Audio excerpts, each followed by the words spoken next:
May bagong best duo ngayon ng 76ers. Ang 2-star players nila na si Paul George ay injury pa din. At si Joel Embiid ay kakabalik lang din pero inconsistent pa din ang galawan niya.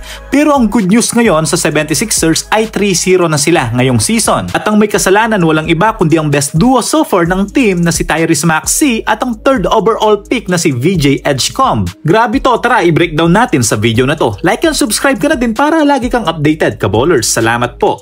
Nakapaglaro nga si Joel Embiid sa first 2 games pero hindi rin masyadong nag-dominate at hindi nagtagal dahil sa injury. Pero nabuhat naman ito ng kanyang mga teammates. Grabe ang performance ng dalawang ito Take note si VJ Edgecombe ay rookie pa lang. Nakatingin lahat ang mata kay Cooper Flagg na top 1 overall pick. Pero kakalungkot lang, hindi magandang nilalaro niya this season.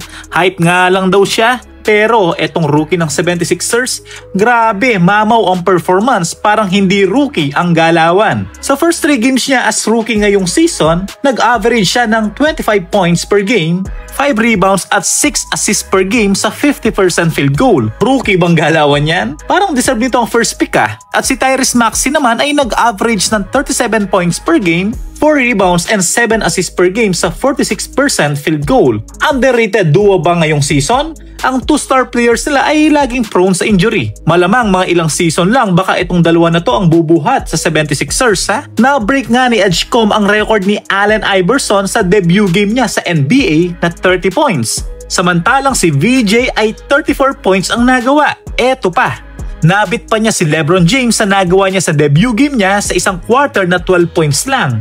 Samantalang si Edgecombe ay 14 points ang kanyang nagawa. At hindi pa yan.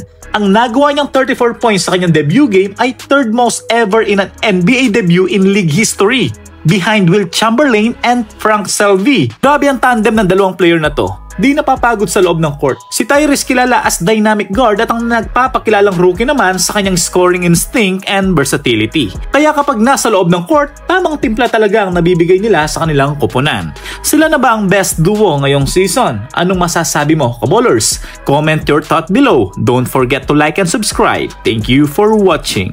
God bless.